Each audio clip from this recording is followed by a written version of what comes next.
Hello tout le monde. Alors on va reprendre cet après-midi de rencontres inspirantes avec une nouvelle personnalité.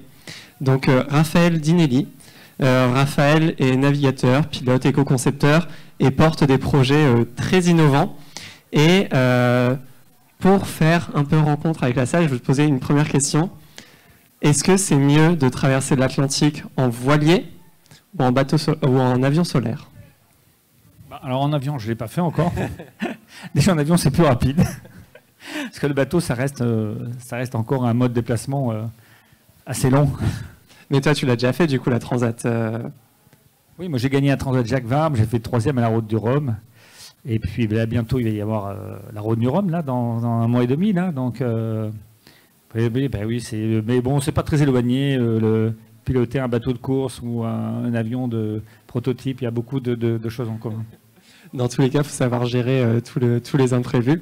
Et du coup, Raphaël, est-ce que tu peux nous raconter un peu comment tu en es venu à, on va en parler tout à l'heure, mais à développer ces projets. Donc toi, tu as commencé par faire de la navigation et après, tu as développé plein de projets. Est-ce que tu peux nous parler de ces différents projets-là? Oui, en fait, moi pour résumer, et puis l'arrivée dans cette transition, on va dire, énergétique, puisque c'est l'actualité, et puis c'est un peu l'actualité de ce forum. Non, moi je rêvais de naviguer, donc j'ai fait des courses au large. Et nous, les navigateurs de courses au large, donc j'ai fait 4 fois le tour du monde et le Vendée Globe, on a été tous les navigateurs ont été très sujets très tôt au dérèglement climatique. On a connu les phénomènes El Niño dans le Pacifique, et puis on a connu surtout la fonte des glaces dans les mers du Sud. Donc, on a eu le trouillomètre à zéro quand on se retrouve en combinaison de survie la nuit dans les mers du Sud, dans le Pacifique, avec des icebergs qui ne devaient pas du tout être là. Moi, j'ai fait naufrage en plus en 1996. Et puis, donc ça nous a, les navigateurs, nous, ça nous a choqués d'abord, ça nous a alertés. Et puis, alors qu'il y a 20 ans, 30 ans, on était dans d'autres communications sur la transition énergétique. Donc, moi, très rapidement, comme j'avais ce côté technique, ingénierie, alors au début, je l'ai fait parce que j'étais plus jeune et que je voulais gagner des courses. C'est pas venu d'un coup comme ça. C'est venu quand on est des jeunes, on a un peu les dents qui traînent un peu par terre et on veut gagner des courses. Parce qu'au début, je me suis aperçu qu'il y avait 4 ou 5 bateaux dans un tour du monde en solitaire, qui est le Vendée Globe, qui tombaient en panne d'énergie. Pourquoi? Parce que quand vous partez, c'est pas parce que la course est très énergivore. Tous les bateaux partaient avec 500, 600 litres de carburant pour faire 3-4 mois de mer. Donc c'est pas énorme, mais c'est comme si vous avez le moteur d'une voiture dans un bateau. Ce moteur de voiture va faire un groupe électrogène et ce groupe électrogène va vous amener l'électricité pour le pilote automatique, la météo, etc. Imaginez-vous le matin, quand l'hiver vous démarrez votre voiture, la batterie peut tomber en panne. Donc imaginez un groupe électrogène dans un bateau qui fait le tour du monde, entre l'équateur avec de l'humidité à 100%, des chaleurs qui peuvent arriver à 40 degrés, 50 degrés à l'intérieur du bateau, et puis dans les mers du Sud, c'est une espèce de sous-marin rempli d'humidité. Donc les pannes des accessoires arrivent. Et aujourd'hui, dans une course à une panne d'énergie, la course elle est terminée. On prend le premier clignotant à gauche ou à droite et on va au prochain port. Donc au début, j'ai dit tiens, ça existait les éoliennes ou les panneaux solaires. Mais imaginez un panneau solaire que vous mettez sur votre maison qui va durer 20-25 ans, vous le mettez sur le bateau, au bout de 3 vagues, d'abord il est lourd, il est plat, ça glisse, c'est dangereux pour la sécurité, et puis il va pas tenir le coup. Donc en fait, j'ai commencé dans le labo que j'ai créé, on a commencé par, on va dire, mariniser des systèmes existants de solaire et d'éolien, des panneaux solaires. Pour les adapter au bateau et pour pouvoir rendre les bateaux plus indépendants énergétiquement. Alors, pas forcément au début plus indépendant énergétiquement, mais c'était pas pour une raison environnementale. Ouais. C'était pour une raison de dire si mon moteur thermique tombe en panne, il faut mariniser. Donc du coup, en plus d'un cours, je me suis spécialisé très tôt dans les ENR, on va dire, les énergies renouvelables, pour si elles résistent dans des conditions extrêmes, donc il va falloir les rendre plus endurcies. Et puis j'ai subi un naufrage, et puis j'ai subi les réchauffements climatiques, et puis là, je m'étais mis dans cet engrenage. Et ensuite, j'ai été inspiré par une vocation. de dire assez tôt, moi ça fait 20 ans, 30 ans que je fais des conférences sur les icebergs, la fonte des glaces, etc. Et très tôt, après, ben, c'était plus pour une raison technique, c'était vraiment pour une raison environnementale. Et puis ça a démarré comme ça. Voilà, des démonstrateurs, de l'innovation, des démonstrateurs, jusqu'à mon dernier tour du monde en 2008 où je l'ai fait sans une goutte de carburant. Donc je suis parti avec une éolienne un peu spéciale à l'arrière et puis plein de panneaux solaires.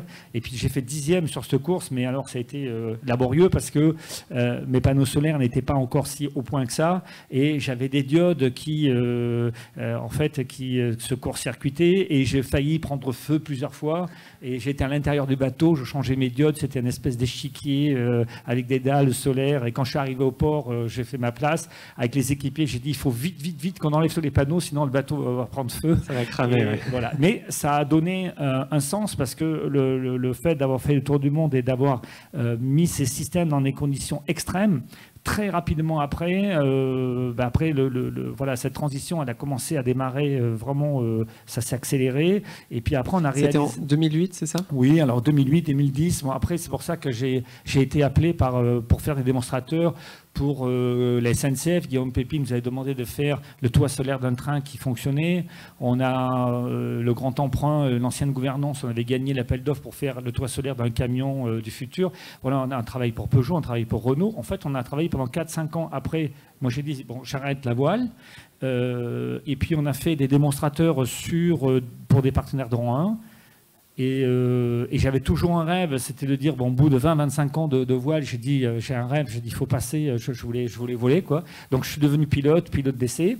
Et puis, les ressources de ces démonstrateurs nous ont permis de travailler avec une équipe sur cet avion. Donc, on a un premier avion qu'on a réalisé, qui est un biplan décalé de 14 mètres d'envergure. Et puis après, les démonstrateurs se sont arrêtés. Et après, depuis maintenant presque 8 ans, 10 ans, on s'est consacré exclusivement au développement de cet avion. D'accord. Et donc là, on a des images de l'avion que... Oui, alors on a une image, voilà, c'est cet avion. Donc cet avion, il y a eu 3-4 ans de design. Parce que moi, j'étais c'est un laboratoire, c'est une petite équipe. On était entre 5 jusqu'à 15, puisque l'avion avait été parrain de la COP 21. Et il ne volait pas encore, hein. On avait fait juste des démos.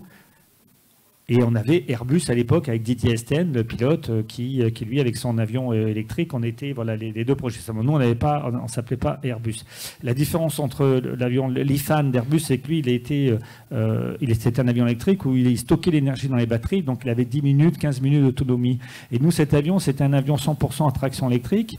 Et au lieu de tout stocker dans les batteries, en fait, on avait 25% d'énergie solaire qui chargeait les batteries. Et derrière, on avait un groupe électrogène qui marchait aux huiles issues des microalgues au départ. Mais ça ne fonctionnait pas trop. Après, on a testé des huiles de recyclage issues des déchets de végétaux. Et ça a apporté 75% d'énergie électrique. Et avec cet avion, 3 ans de design, 2 ans de construction, 3 ans de prototype, d'essai avec la DGAC, ça a été très compliqué. Et en 2018, j'ai été lâché, moi j'ai été le 3e pilote d'essai. On a eu le laissez-passer, un peu comme la carte grise. Et puis en 2018-2019, il y a eu 2 super années où là, j'ai pu faire le Tour de France, je faisais un peu tous les meetings aériens. Donc j'ouvrais le bal des meetings, la patrouille de France finissait le bouquet final, et j'avais été parrain de l'aéropostale en 2018 à Toulouse, Franck Casal. Il y avait les 100 ans du vol de Syntex. Okay. Et moi j'ai fait Toulouse, Franck Casal avec cet avion, et tous les autres avions, ils comprenez pas, c'était vraiment génial, quoi. Et donc là, cet avion, vous aviez combien de temps d'autonomie? Vous pouviez faire combien de distance? Alors cet avion, au début, mon rêve avec cet avion, c'était, comme tu disais Hugo, c'était traverser l'Atlantique.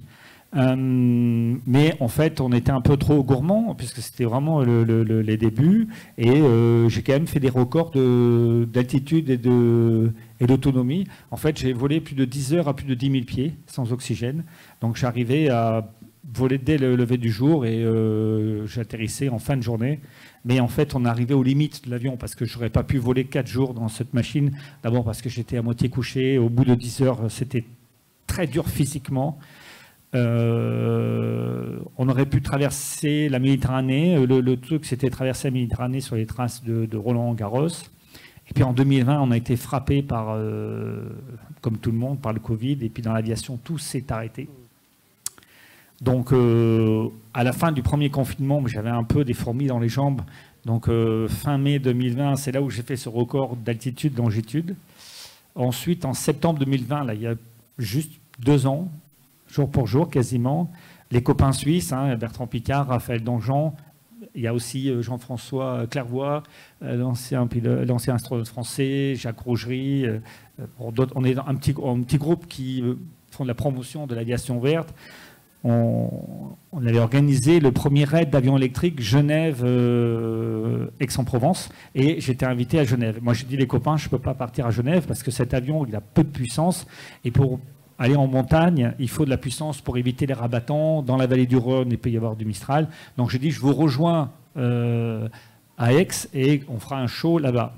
Et eux, ils avaient 2 petits avions électriques qui ont très peu d'autonomie. Ils ont 3/4 d'heure d'autonomie, mais par contre, ils ont un peu plus de puissance. Donc, ils ont fait des sauts de puce comme ça pour d'aérodrome en aérodrome. Et ils sont arrivés à Aix. Et puis, moi, je partais de Vendée. Et en fait, j'avais 200 heures de vol. Et juste au nord de Montpellier, si vous connaissez le lac de Salago, sur la commune de Puech, je me suis écrasé là dans le bas des Cévennes et j'ai eu un problème technique, mais grâce à cette redondance un peu de chaîne électrique, multi-hybridation, en fait j'ai tenu 40 minutes en mode dégradé, en MD complet, quoi, avec la tour de Montpellier, l'espace aérien de Montpellier m'était réservé, mais j'ai eu plus assez d'autonomie pour rentrer dans la vallée, et c'était soit le lac, mais avec un avion carbone, avec l'énergie électrique et tout, je me suis dit, dans le lac ça va mal se passer, soit c'était l'autoroute, bon après si je fais un accident et qu'il y ait des morts et tout, c'est pas bon. Et après, il n'y a que des vignes, il n'y a que des câbles électriques, il n'y a que des cailloux, il n'y avait rien pour atterrir. Donc j'ai trouvé un bout de champ et ça s'est très mal mis, quoi. Enfin, ça s'est bien mis parce que je suis sorti indemne, mais j'ai failli laisser la peau, quoi. Et ouais, donc la fin dans le champ et c'est deuxième naufrage après le. Oui, alors moi après j'avais fait un naufrage en 96 qui était aussi dû à des changements climatiques avec des tempêtes qu'on ne connaissait pas. Et là, c'était quoi le souci sur ce vol-là qui avait? Alors là, le souci, c'est que justement, j'avais le convertisseur de la génératrice électrique et il y a eu un bug à l'intérieur. Et grâce à mon altitude, mes batteries et mon solaire, j'ai tenu 40 minutes. Donc ça, cette chaîne de traction m'a sauvé la vie. Et ce qui m'a sauvé la vie aussi, c'est le cockpit là, qui est à l'intérieur. En fait, on l'a étudié comme un cockpit de voiture de F1. Et en 2020, il y a aussi Sébastien Grosjean, je ne sais pas si vous vous rappelez, qui avait pris au Japon à 250 km/h. Il avait pris feu et il était rentré dans une barrière. Et donc moi, j'avais la combinaison anti-feu, j'avais le harnais. J'avais le casque, mais je n'avais pas la Minerve. Et donc, la tête qui est partie, j'ai subi 30 G. Donc, le cerveau, c'est... c'est beaucoup 30 G. Oui, c'est beaucoup. En dynamique, c'est beaucoup. Et donc, j'ai syncopé, forcément. Donc, ça a peut-être duré 1 seconde, pas plus, ou 2, je ne sais pas. Et bon, j'ai eu des côtes cassées, mais je n'ai pas eu de feu et j'ai pu me sortir. Mais j'étais indemne. Le train d'atterrissage aurait pu m'éventrer. Et deux jours après le protocole hôpital, avec les gens du BEA, on est revenu voir l'avion et on a repositionné la verrière qui avait sauté, hein, c'était un fusible. On a repositionné la verrière et tout l'ensemble de l'habitacle n'avait pas bougé. Donc c'était vraiment génial. Ouais, c'était solide. Hein. Ouais. Donc quand on fait de l'innovation comme ça, on n'est pas des fous furieux. Et surtout dans l'aviation. Moi j'ai eu ce naufrage dans les mers du Sud. Après, j'ai eu cet accident d'avion. Et surtout dans l'aviation, la sécurité passe avant l'innovation. Voilà. Et surtout, quand on est pilote d'essai, moi j'en ai eu des pannes, mais celle-là, elle était fatale, quoi. Voilà, quoi. Et après un accident comme ça, comment on rebondit et c'est quoi la prochaine étape? Parce que j'imagine que l'avion aujourd'hui, il est un peu en mauvais état. Alors sur le plan technique, c'était pas très grave parce qu'en fait, on était arrivé à 7 ans, 8 ans de développement, 200 heures de vol. En fait, on arrivait au bout de l'expérimentation. C'est pour ça que la seule chose qu'on aurait pu faire, c'était de faire. On voulait faire le Roland Garros électrique, c'est-à-dire partir de Bon, le vol initial, je crois que c'était à peu près Saint-Raphaël sur une piste en Tunisie, enfin une piste, la plage. Et Roland-Garros avait survolé un peu comme ça la Corse et puis la Sardaigne au cas où. Et on aurait pu faire un vol de 10 heures, mais on arrivait à la fin de l'expérimentation. Donc déjà dans les cartons, j'avais l'idée, le Graal du Graal, c'était faire le tour du monde sans escale. Donc là, il faut passer à une machine plus gigantesque. Et il y a 2 avions dans l'histoire de l'aviation, depuis 100 ans que l'aviation existe. Alors on a marché sur la Lune, il y a plus de 50 ans, mais il n'y a que 2 avions au monde qui ont réussi à faire un tour du monde sans refuler, sans escale. C'est le Voyager en 85. Burt Rutan et Jenna Geiger en couple, ils ont mis 8 jours en basse couche, 10 000 pieds sans oxygène, et ils ont consommé 4,5 tonnes de kérosène. Et en 2005, Steve Fossett, que je connaissais bien parce qu'il il naviguait aussi, et lui, il a pulvérisé le record parce qu'il est parti avec une machine pressurisée avec un turboréacteur. Donc, il est monté en 40 000 pieds, c'est début de la stratosphère. Et là, il a pris les jet stream, donc il avait 400-500 km/h qui l'ont poussé dans les fesses, on va dire. Et il a pulvérisé le record en 66 heures. Il a consommé à peu près 8 tonnes de kérosène. Et notre parrain, tous dans l'aviation décarbonée, c'est Bertrand Piccard. En 2015, Bertrand, avec Solar Impulse, a fait le tour du monde, mais il a fait en 2 ans 14 étapes. Et son rêve à Bertrand, c'était de faire le tour du monde sans escale, décarboné complet. Et donc, depuis l'accident de la machine, je travaille on est sur ce design, hein, donc on peut lancer la petite animation 3D de cette machine. Ils sont en train de la chercher derrière, je pense. Et donc, en fait, ça va être une machine qui va être motorisée avec 4 moteurs électriques. Et on ne pourra pas stocker, un peu comme dans le RAO, l'énergie dans les batteries, parce que sinon on aurait trop de masse. Et donc on a voilà, ces 4 moteurs électriques. C'est un avion qui fait entre 34 et 38 mètres d'envergure. Donc il va être le fuselage central va être en double. On va mettre 8-9 jours comme voyageur. Donc dans la cellule centrale, ça va être très très très serré, hein, un peu comme les astronautes quand ils partent dans l'espace. Ça va être très confiné. Ça va être suspendu. S'il y a un problème, il faut absolument qu'on puisse larguer le fuselage central avec un parachute pour des raisons de sécurité. Et ensuite, on a 2 fuselages sur le côté où on va stocker, c'est là la vraie innovation, de l'hydrogène liquide. Et cet hydrogène liquide va s'évaporer, va se transformer en gaz hydrogène pour alimenter les piles à combustible. Et le solaire ne sera là que pour alimenter toute l'électrique du bord. Donc voilà, donc on est à 38 mètres d'envergure et on serait à 8-9 jours de tour du monde. Donc la prochaine étape, c'est finir en 2023. Ouais, 2023, il faut finir toutes les études, tous les calculs, démarrer la construction fin 2023. Et on a une date clé, qui est le 21 mai 2027. On va fêter les 100 ans de ce fameux vol de Charles Lindbergh, New York, Paris-Le Bourget. Donc l'idée, ça serait le 21 mai 2027, au mois de mai 2027. De pouvoir faire ce tour ça serait de faire le Charles Lindbergh électrique. Et puis en 2028-2029, lancer le tour du monde sans escale. Quelle ambition! Quelle ambition de faire ce tour du monde complètement, en plus, sans utiliser l'énergie fossile du tout. C'est que de l'hydrogène et du solaire. Ouais, non, mais c'est. Moi, je suis dessus maintenant depuis plus de 2 ans. Je suis jour et nuit, du lundi au dimanche. Voilà, je l'ai dans ma tête.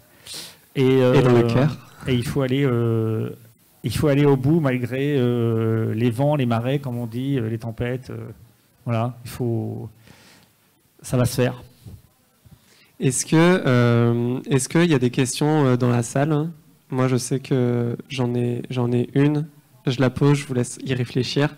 Est-ce que les travaux que vous faites sur cet avion et sur cet objectif de tour du monde sans escale en électrique comme ça, comment ça aide et comment ça annonce le futur de l'aviation commerciale et le plus grand public? Parce que là, ce serait pour une seule personne, il n'y a qu'une personne qui peut rentrer dedans. On sera 2. En fait, il y a 2 objectifs dans ce projet. Il y a un objectif d'explorateur et de record. parce qu'on doit s'inscrire dans un record qui est les records du Tour du Monde, c'est à une certaine latitude, c'est très réglementé. Et donc, il y a ce côté aventure humaine, record. Et le deuxième, après, c'est du transfert industriel. Mais le transfert industriel du gros verrou technologique ne servira pas pour l'aviation. En fait, l'avion sert de support, parce qu'en fait, cet avion ne va pas concurrencer les projets d'Airbus. Voilà. Airbus, lui, leur problème, c'est de vendre des avions, de transporter une centaine, 130 passagers. Donc, quand ils disent qu'ils vont aller dans l'hydrogène, ils vont aller dans l'hydrogène, mais avec la technologie spatiale. Vous comprenez la fusée Ariane, vous avez voilà, la fusée est là, et vous avez un réservoir hydrogène liquide et oxygène liquide. Hop, on remplit tout ça, on allume, ça pousse et c'est des méga joules de chaleur et de poussée. Et donc, en fait, pour vous résumer de manière très ludique, Airbus va remplacer le kérosène par de l'hydrogène et brûler l'hydrogène dans les réacteurs. Donc ça va être des vols de 20 minutes, 1 heure, 4 heures. Parce que l'hydrogène liquide, c'est cryogénique, c'est moins de 254 degrés, c'est presque le zéro absolu. Et donc, ils vont faire la technique un peu spatiale, ils vont la brûler. Alors, quand on brûle l'hydrogène liquide, ça ne va pas tout résoudre, ça va évidemment améliorer les gaz à effet de serre, mais il va rester des traînées blanches, c'est-à-dire des vapeurs d'eau, et on fait aussi des NOx, qui sont des oxydes d'azote. Donc nous, on ne va pas du tout dans ce... Et c'est ce qui va permettre d'avoir des éléments poussés. Nous, ce réservoir d'hydrogène liquide, on va partir avec 2 fois 6 mètres cubes d'hydrogène liquide, à peu près 800 kg d'hydrogène liquide. Quand on va remplir l'hydrogène à moins 254 degrés, en fait, on ne va pas pouvoir tenir la température. Le réservoir, il sera un peu isolé. Parce que si on part avec l'hydrogène que vous avez dans des voitures qui arrivent, c'est l'hydrogène gazeux, un peu comme une bouteille de plongée. Et vous voyez, une bouteille de plongée, 20 litres d'air comprimé. La bouteille, elle est comprimée déjà à 30 bars. Quand vous prenez une bouteille même vide de plongée, elle est très très lourde. Donc quand vous allez avoir à peu près 125 litres dans une voiture à hydrogène, 125 litres d'hydrogène, la bouteille de gaz hydrogène va être très lourde. Et nous, on ne peut pas partir dans cet avion, que ce soit Airbus ou notre prototype, avec l'hydrogène gazeux parce que le réservoir serait trop lourd et trop volumineux. Donc, il faut partir avec l'hydrogène parce que 700 bars, c'est une bombe, quoi. Donc, il faut vraiment que le réservoir, c'est très solide. L'avantage de l'hydrogène liquide, c'est quand vous le mettez en liquide, vous pouvez le mettre comme dans un réservoir de voiture. Le réservoir n'est pas pressurisé, ça peut être une jerrycan en plastique ou en composite. Donc, le réservoir est très léger, sauf que dans l'hydrogène liquide, on a une capacité énorme d'énergie, mais les moins de 254 degrés, on ne va pas pouvoir les tenir. Donc le vrai verrou, c'est de dire on le met, et puis c'est comme quand l'eau arrive à 100 degrés, dès qu'elle dépasse 100 degrés, l'eau passe de l'état liquide à l'état gazeux. Donc dès que nous, on va charger, 5 minutes après, on va commencer, l'hydrogène va bouillir, ça s'appelle le boil of gas. Et en fait, dans ce réservoir, dans ce fuselage, il faut récupérer très très vite l'hydrogène qui va se transformer en gaz, qui va bouillir, pour alimenter la pile à combustible qui va donner de l'électricité. Si on ne consomme pas l'hydrogène gazeux, le réservoir explose. Et ça, ce verrou, ça va pouvoir permettre de passer à des technos parce que les voitures peuvent utiliser sur 300-400 km l'hydrogène gazeux, mais vous allez avoir des camions, des cargos, des groupes électrogènes pour les hôpitaux, des groupes électrogènes. C'est ça le verrou. Donc c'est pas forcément pour l'aviation, mais ça peut servir à plein d'autres endroits de la chaîne technologique hydrogène. Parce qu'Airbus, eux, ne vont pas transformer de l'hydrogène liquide en gaz pour les piles à combustible parce qu'il n'y aura pas assez d'énergie. Une pile à combustible, elle va faire 100 kW, c'est 100 chevaux. Donc nous, on va partir avec 200 kW, 200 chevaux, ça ne sera jamais assez pour faire voler un Airbus. Voilà. Est-ce qu'on peut prendre une question? Est-ce qu'il y a une main qui se lève de manière très dramatique pour dire « moi, je veux poser une question ». C'est votre moment. Là, la main dramatique qui se lève. Hein. Vous avez un micro qui arrive. Ah oui, pardon, merci. Bonjour. Je voulais juste savoir pourquoi c'est en triangle à la fin, là, ça m'intrigue beaucoup. Alors ça, c'est des innovations architecturales. Elles ne sont pas encore validées à 100%, mais en fait, à l'arrière, les 2 appendices à l'arrière, c'est pour gérer le tangage de l'avion et la direction. On appelle ça la dérive. Donc habituellement, c'est en T, quoi, un plan horizontal et un plan vertical. Et puis en fait, on a quand même les 2 fuselages sont très élargis, donc il faut quand même les tenir un peu en tenue. Et vous avez l'ancien avion à réaction des pilotes de la patrouille de France qui s'appelle le Fouga Magister. Le Fouga Magister, il avait un empennage en V, avec la base en bas en V, et il y avait un mélangeur, et le Fouga Magister, il gère donc le tangage et la dérive. Et moi j'ai eu l'idée de dire, on va essayer de faire le V inversé comme une pyramide. Donc on va pouvoir faire le mélangeur pour faire une action de tangage et de dérive, et en même temps ça fait moins de traînées, et cette structure pyramidale va être très très bien aussi sur le plan structurel pour tenir la tenue des deux fuselages. Mais il faut qu'on le valide encore sur le plan aérodynamique parce que c'est assez atypique comme architecture. Alors on a une envergure de 34 mètres, l'aile elle n'est pas linéaire, donc on aura à peu près 25-30 mètres de panneaux solaires, donc ça va faire à peu près, on aura à peu près 3 kW de panneaux solaires, et l'idée c'est de pas hybrider le solaire dans l'alimentation, parce que l'alimentation va être à très haute tension et le solaire fait de la basse tension. En fait, l'idée, c'est de dire tout le solaire va alimenter toute l'avionique de bord, qui va être hyper importante, la communication, la radio, le positionnement, etc. Donc le solaire nous sert à toute l'électricité de bord, et l'hydrogène va nous servir à la traction. En gros, pour résumer, quoi. Merci beaucoup, Raphaël. J'ai une dernière question. Alors, une dernière question. Ouais. Parce que le solaire ne suffira pas, en fait, à passer l'aviation à des modes de consommation douce. Non, parce que vous voyez, le projet de Bertrand Piccard, le Solar Impulse, ça c'est un avion qui fait 34 mètres d'envergure. Bertrand avait un avion, le Solar Impulse, 72 mètres d'envergure. En fait, c'était un énorme... c'est comme celui-là, hein, c'est un énorme planeur motorisé. Et dès qu'il avait 5-6 nœuds de vent de travers sur un aéroport, il ne pouvait pas atterrir. Quand il a atterrissé, il y avait des personnes en vélo qui arrivaient, et puis on le prenait comme une feuille volante.